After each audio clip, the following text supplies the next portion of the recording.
Fortune institute of international business FIIB। बात करें अगर हम कॉलेज की लोकेशन की, तो college is located in Vasant Vihar. अगर हम इसके एस्टेब्लिशमेंट की बात करें तो college is established in 1995। FIIB ऐसा कॉलेज है, आपको हर कोई बोल रहा होगा FIIB में एडमिशन ले लीजिए, FIIB में एडमिशन ले लीजिए। आपके पास बहुत सारे काउंसलर्स के कॉल आ रहे होंगे, आपको बता रहे होंगे FIIB में एडमिशन ले लीजिए। अब हम आगे इस वीडियो में समझेंगे क्या एडमिशन लेना चाहिए, कॉलेज के क्या हाल हैं, पास्ट ईयर्स में किस तरीके से कॉलेज की परफॉर्मेंस रही, किस तरीके से एवरेज पैकेज मिले बच्चों को, किस तरीके से हाईएस्ट पैकेज मिले, क्या कंपनीज हैं, क्या रोल्स एंड रिस्पॉन्सिबिलिटीज हैं और क्या फीस स्ट्रक्चर है। आज हम आपसे इस सारी पर्टिकुलर वीडियो में इन सारे टॉपिक्स पर डिस्कस करेंगे। देखिए, अगर इस वीडियो में कुछ रह जाता है या आपको FIIB के बारे में और बहुत डिटेल में जानना है, या फिर आपको यहाँ का फॉर्म फिल करना है, या आपको यहाँ के करंट स्टूडेंट्स के और पास आउट्स के नाम और नंबर चाहिए, तो आपकी स्क्रीन पे एक नंबर शो रहा है, आप उस नंबर पे कॉल और व्हाट्सअप करके हमारे साथ कनेक्ट कर सकते हैं।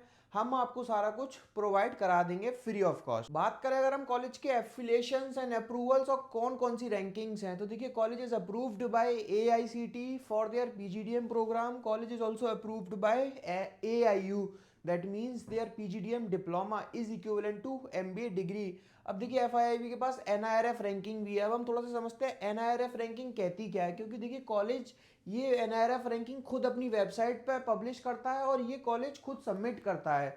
तो ये बहुत नया नहीं है, ये आपको कॉलेज की वेबसाइट पे भी मिल जाएगी, इसको आप वहाँ से जाकर भी पढ़ सकते हैं। अब ये देखिए, national institute ranking framework, welcoming data capture management system, इस तरीके से ये FIIB की 2025 की रिपोर्ट है जो कॉलेज ने खुद सबमिट करी है। College submitted institute data for NIRF 2025। अब इसको आप थोड़ा सा जूम करके देखेंगे तो आपको समझ आएगा ये कॉलेज की एक्चुअल स्ट्रेंथ, प्रोग्राम्स क्या क्या ऑफर्ड हुए हैं और ये किस तरीके से मेल फीमेल कहाँ से थे, मतलब ये इस तरीके से कॉलेज का डेमोग्राफिक पूरा प्रोफाइल है। हम काम की बात पे आते हैं, कॉलेज के पास्ट में किस तरीके से रिकॉर्ड रहा। बात करें अगर हम 2020-21 की, कॉलेज के पास नंबर ऑफ सीट इनटेक था 120, यानी कि college number of first year student intake in that year, यानी कि स्टूडेंट्स जो सीटें फिल कर सकता था कॉलेज था 180 का। कॉलेज के पास स्टूडेंट्स आए 123, number of first year student admitted in that year 123 student आए, यानी कि 180 का सीट इनटेक था, 123 ही सीट भर पाई। 2021-22 में कॉलेज ने अपनी सीट इंटेक बढ़ा लिया, यानी कि 240 का कॉलेज ने सीट इंटेक कर लिया 240 का।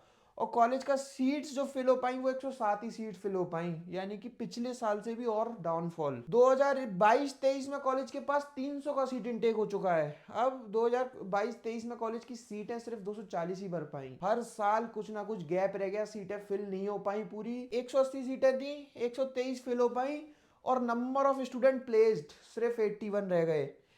नंबर ऑफ फर्स्ट ईयर 240 का सीट इनटेक था, 2021-22 में 107 सीट फिल हो पाई, 98 स्टूडेंट प्लेस्ड हुए। 300 का सीट इनटेक था, 240 सीट फिल हो पाई और 86 बच्चे ही सिर्फ प्लेस्ड हो पाए। और क्या पैकेज रहा, 4,50,000 का, 6,85,000 का, 6,63,000 का। तो इस तरीके से कॉलेज का प्लेसमेंट रहा, इस तरीके से पास्ट की ये रिपोर्ट रही। अब देखिए, कॉलेज वाले NIRF रैंकिंग को पब्लिश करते हैं तो उसका पढ़ना जरूरी है, तो आप इसको डाटा को आप जरूर वेरीफाई कीजिए यहाँ के कॉलेज के स्टाफ के साथ बात करके, मैनेजमेंट के साथ बात करके, क्योंकि यहाँ पे मुझे तो स्टेबिलिटी का काफ़ी इशू दिखाई दे रहा है। क्यों स्टेबिलिटी का इशू है ये एक बार आपको समझना पड़ेगा कॉलेज से बात करके। बात करें अगर हम प्रोग्राम्स क्या क्या ऑफर करेगा, तो देखिए, आपको PGDM प्रोग्राम ऑफर करेगा। PGDM प्रोग्राम भी दो तरीके से देगा, एक जनरल PGDM, एक फाइनेंशियल मैनेजमेंट FM के नाम से आपको देगा।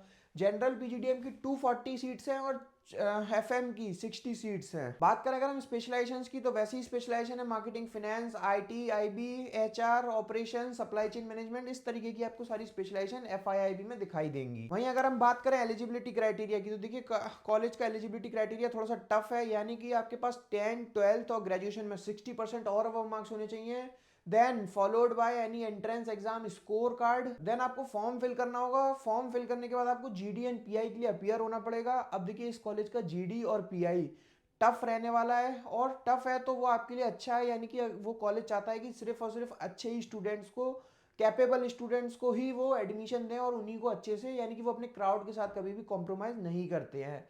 तो कॉलेज का एडमिशन क्राइटेरिया थोड़ा टफ रहेगा। अगर आपने इंटरव्यू क्रैक कर लिया तो आपको ऑफर लेटर इशू कर दिया जाएगा। देन आपको रजिस्ट्रेशन अमाउंट सबमिट करना पड़ेगा, followed by first, second and third instalment. बात करें अगर हम फीस स्ट्रक्चर की, तो कॉलेज की टोटल फीस है 28 बैच की 13 एलपीए। तो फीस में भी लास्ट ईयर से थोड़ा सा इंक्रीमेंट हुआ है।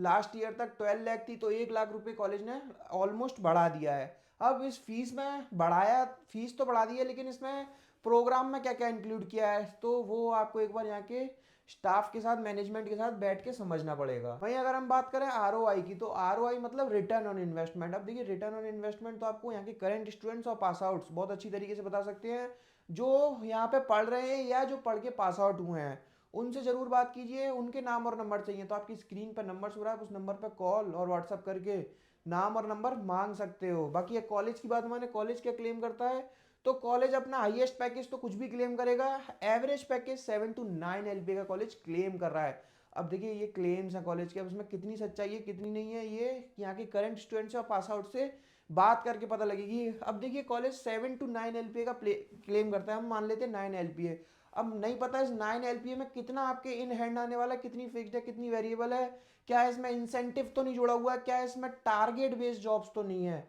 क्या सेल्स की जॉब तो नहीं दे दी जाती है मार्केटिंग के नाम पे। तो ये सारा पार्ट क्वेश्चनिंग का आपको वहाँ के करंट स्टूडेंट्स और पास आउट्स बहुत बेहतर तरीके से बता सकते हैं। उनको जरूर रीच आउट कीजिए, आप अपने एंड से कीजिए। अगर नहीं हो पाता है तो आपकी स्क्रीन पर नंबर है, आप उस नंबर पर कभी भी कॉल और व्हाट्सअप करके हमारे साथ कनेक्ट कर सकते हैं। बात करें अगर हम कॉलेज के कुछ प्रोज की एंड कॉन्स की, देखिए कॉलेज के पास बहुत सारी स्ट्रेंथ है, बहुत सारी वीकनेस है। स्ट्रेंथ की मैं बात करूँ तो कॉलेज का एफिलिएशंस, कॉलेज का less number of seat intake, और अगर मैं स्ट्रेंथ की बात करूं तो कॉलेज का मैनेजमेंट, यानी कि वो काफ़ी आपको टफ दिखाई देगा। कॉलेज अपने रूल्स एंड रेगुलेशन को काफ़ी लेके स्ट्रिक्ट है, स्टूडेंट्स के ऊपर 1 to 1 ध्यान देता है। बहुत सारी और भी स्ट्रेंथ हो सकती हैं। बात करते हैं वीकनेस की।